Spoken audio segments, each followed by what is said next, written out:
بسم اللہ الرحمن الرحیم۔ آج کل ایک نئے کردار سے آپ کا تعارف ہوا ہے۔ کردار تو بہت صدیوں پرانا ہے، لیکن آج کل وہ آپ کے سامنے آ رہا ہے۔ پاکستان ٹیلی ویژن پر آج کل ایک ڈرامہ چل رہا ہے، ارطغرل غازی۔ یہ کریکٹر 13ویں صدی کا کریکٹر ہے۔ میں تھوڑا سا اس کریکٹر کے بارے میں آپ کو اس لیے بتاؤں گا کہ موجودہ حالات کے ساتھ اس کا تعلق کیا ہے اور کون سی ایسی ڈیولپمنٹس ہیں جس کے ساتھ جوڑ کر اس کو دیکھا جاتا ہے۔ ہماری گورنمنٹ نے یہ ڈرامہ دکھانے کا فیصلہ کیوں کیا اور جن کو تکلیف ہے ان کو تکلیف کیوں ہے۔ دراصل یہ معاملہ بہت صدیوں پہلے کا ہے۔ 13ویں صدی میں جب چنگیز خان کی قیادت میں منگولیا سے نکلنے والے بہت سارے منگول تتاری جب حملہ کر رہے تھے مسلمانوں پر، یورپینز پر اور چین تک گئے، انہوں نے بے شمار ملکوں کو فتح کیا، بہت زیادہ تباہی پھیلائی، بہت زیادہ لوٹ مار کی اور بڑے ظالم ان کے فوجی ہوا کرتے تھے۔ اس دور میں جب انہوں نے تباہی پھیلائی تو یہ خوارزم کے علاقے تک گئے جو سینٹرل ایشیا کا جنوبی ایریا ہے۔ جب یہ خوارزم کے علاقے تک گئے تو خوارزم کی ایک بڑی تگڑی سلطنت تھی، اس کو بھی انہوں نے تباہ کر دیا۔ جب انہوں نے اس کو تباہ کر دیا تو وہاں کا ایک قبیلہ تھا جو اس علاقے کو چھوڑ کر بھاگا۔ اس قبیلے کا نام تھا کائی قبیلہ۔ اس قبیلے کا جو سردار تھا اس کا نام تھا سلیمان شاہ۔ سلیمان شاہ کے 4 بیٹے تھے اور جو اس کا تیسرے نمبر کا بیٹا تھا، یہ ڈرامہ اسی کے اوپر بنا ہوا ہے۔ اس کا نام ارطغرل ہے۔ یہ جو اس کا بیٹا تھا یہ اس قافلے میں اس کے ساتھ موجود تھا اور لگ بھگ کوئی 400-500 خاندان تھے اور بہت سارے لوگ تھے، عورتیں، بچے۔ دریائے فرات کو کراس کرتے ہوئے سلیمان شاہ جو سردار تھا اس قبیلے کا، وہ ڈوب کے ہلاک ہو گیا۔ یہ مسلمان تھا اور اس کے بعد اس کے بیٹے کو اس قبیلے والوں نے یعنی ارطغرل غازی کو اپنے قبیلے کا سردار بنا دیا اور اس کے بعد یہ اپنے چھوٹے بھائی کو لے کر سفر کرتا رہا ترکی کے علاقوں کی جانب، کیونکہ وہاں پر اس دور میں ترک حکمران رہتے تھے اور وہاں پر تھوڑی سی صورتحال بہتر تھی۔ جب یہ سفر کر رہا تھا تو انقرہ کے قریب جب یہ جنگل سے نکلے تو دیکھا کہ سامنے وادی میں 2 فوجیں لڑائی کر رہی ہیں۔ تو ان میں سے جو ایک فوج تھی وہ تھی علاؤالدین کی، جو اس وقت کے وہاں کے سلطان تھے اور مسلمان تھے، اور دوسری جو فوج تھی وہ غالباً تتاریوں کی کہی جاتی ہے۔ تو تتاریوں پر ان کو پہلے ہی غصہ تھا اور انہوں نے ہارنے والی فوج کا ساتھ دے دیا۔ 444 بندے ان کے پاس تھے، تو 444 بندوں کے ساتھ انہوں نے بڑا وحشی قسم کا حملہ کیا۔ ان کے لوگ بھاگے نہیں، ڈرے نہیں، تو ارطغرل کی مدد سے جو سلطان علاؤالدین تھا اس دور میں وہ ہاری ہوئی جنگ جیت گیا اور تتاریوں کو بھاگنا پڑا۔ تو سلطان کو یہ پسند آ گیا، وہ ان کو اپنے ساتھ لے گئے اور ان کو ایک علاقہ بھی دے دیا کہ جناب آپ یہاں پر رہیں، یہاں کے سردار آپ بن جائیں اور صرف جو ہمارے دشمن آئیں ان کو روکنے میں ہماری مدد کریں۔ ارطغرل غازی وہاں پر گیا اور وہاں پر جم کے بیٹھ گیا۔ ارطغرل نے اپنی زندگی میں ایک خواب دیکھا تھا اور وہ خواب یہ تھا کہ اس کو ایک چاند نظر آیا اور ایک بہت بڑا درخت نظر آیا جس کی شاخیں دنیا بھر میں پھیلتی گئیں، بہت دور تک، کئی ملکوں تک۔ اس کے مرشد نے اس کو ٹائم بتایا تھا کہ تم بہت بڑی حکمرانی کرو گے اور تمہاری اولاد بھی حکمرانی کرے گی اور تم لوگ اسلام اور دین کے لیے کام کرو گے، تمہیں چن لیا گیا ہے۔ اور اس کا جو خواب ہے وہ اس طرح پورا ہوا کہ جو اس نے خواب کے اندر دیکھا اس میں اس نے 4 پہاڑ دیکھے تھے اور 4 دریا بھی دیکھے تھے۔ جو وہ چاروں دریا ہیں وہ اس کی سلطنت میں تھے، دجلہ بھی، فرات بھی، نیل بھی، دہین بب بھی، یہ سارے اس کی سلطنت میں تھے۔ اور جو پہاڑ اس نے دیکھے تھے ان میں کوہ طور، کوہ کاف، کوہ اطلس اور کوہ بلقاب، یہ تمام اس کی سلطنت میں شامل تھے۔ 650 سال تک ارطغرل نے حکومت کی۔ 650 سال کے بعد پہلی جنگ عظیم آتی ہے۔ اس نے آس پاس کے علاقوں کو فتح کرنا شروع کر دیا اور کرتے کرتے اپنی سلطنت بناتا گیا اور ایک وقت آیا کہ اپنی وفات سے پہلے یہ بہت طاقتور ہو گیا۔ اس کے بیٹوں میں سے جو چھوٹا بیٹا تھا عثمان، اس نے اس کی جگہ لی۔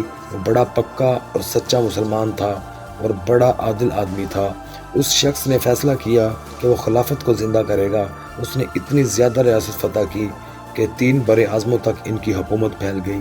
پہلے تو اس کے والد نے بڑے کارنامے کیے تھے جن کے اوپر یہ ڈرامہ چل رہا ہے، اور اس کے بعد جب عثمان آیا تو عثمان نے خلافت عثمانیہ کی جو بنیاد رکھی تو 3 بر اعظموں میں پھیل گئے۔ اب میں آپ کو بالکل مختصراً بتاتا ہوں کہ بعد میں کیا ہوا۔ انہوں نے لگ بھگ کوئی 625 سال حکمرانی کی، خلافت عثمانیہ موجود رہی، لیکن 625 سال کے بعد ان میں عیاشی آ گئی، غداریاں آ گئیں اور بہت ساری چیزیں ایسی آ گئیں جس سے خرابی کی صورتحال پیدا ہونا شروع ہو گئی۔ حجاز ان کے پاس تھا۔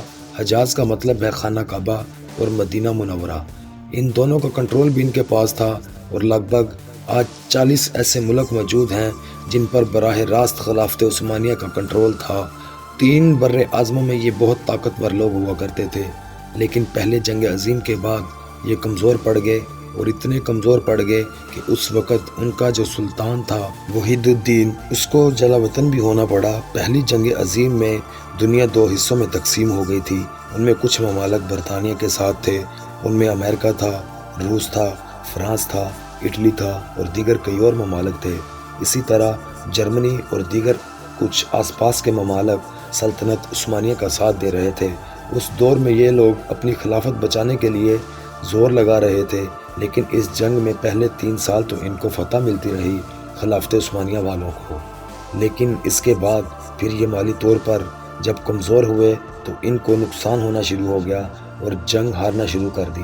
ایک معاہدہ ہوا دونوں فریقین کے درمیان۔ جرمنی نے درخواست کی جنگ بندی کی، تو جب فائنل معاہدہ ہوا تو معاہدہ ہوتا ہے لوزان میں۔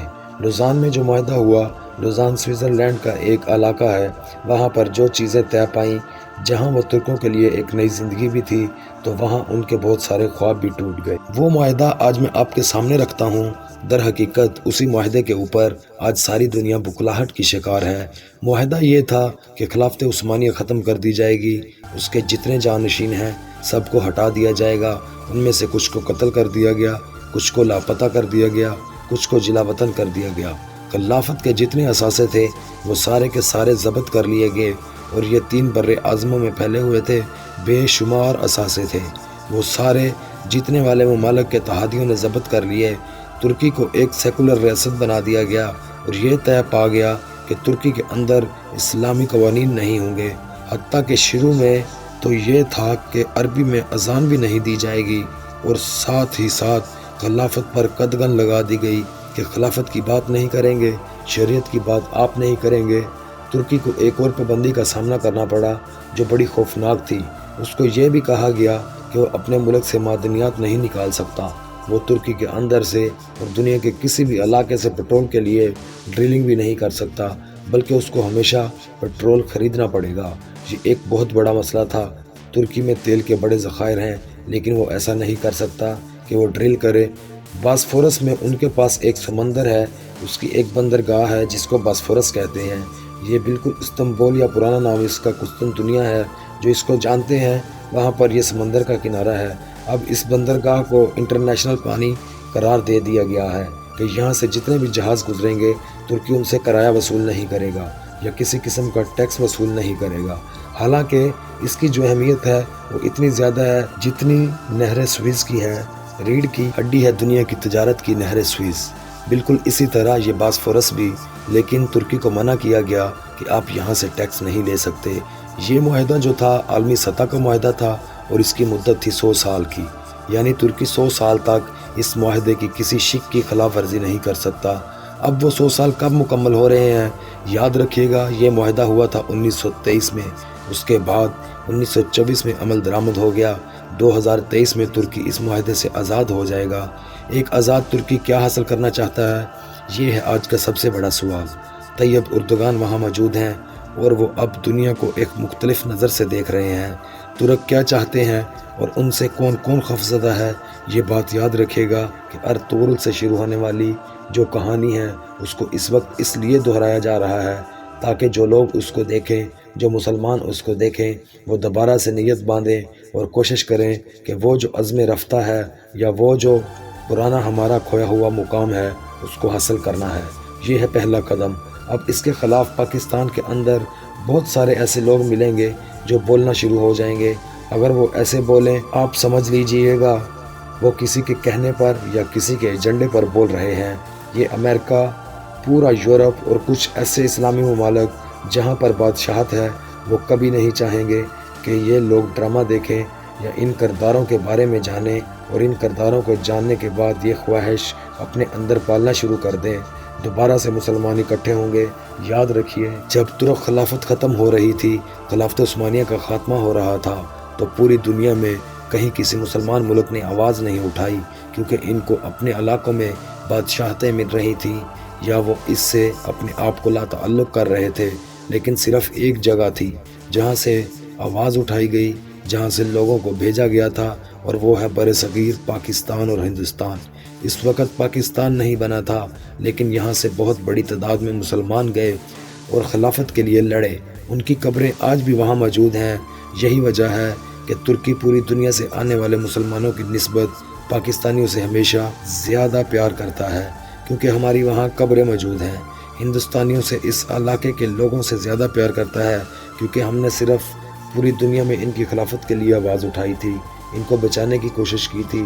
اب 100 سال مکمل ہونے کے بعد یاد رکھیے گا کہ ترکی اپنا حق مانگنے کی کوشش کرے گا۔ میں اب آپ کو یہ بتاؤں گا آنے والی ایپیسوڈ میں کہ ترک کیا تیاری کر رہے ہیں، دنیا کیا سوچ رہی ہے، سعودیہ کیا سوچ رہا ہے، ایران کیا سوچ رہا ہے، پاکستان کہاں کھڑا ہے، ترکی کیا پلان کر رہا ہے، اور یورپ اور امریکہ اس کو روکنے کے لیے کس حد تک جائیں گے، اور کورونا کا آنا کس کے لیے بہتری کا پیغام لے کر آیا ہے۔ اب تک کے لیے اتنا ہی۔ اگر آپ کو ہماری ویڈیو پسند آئی ہے تو حوصلہ افزائی کے لیے لائک بھی کریں، سبسکرائب بھی کریں، اور اس کو دوستوں کے ساتھ شیئر بھی کریں تاکہ ہم مزید اچھا کام کریں۔ میں اگلی ایپیسوڈ میں آپ کو بتاؤں گا کہ آنے والے وقت میں کیا ہونے والا ہے۔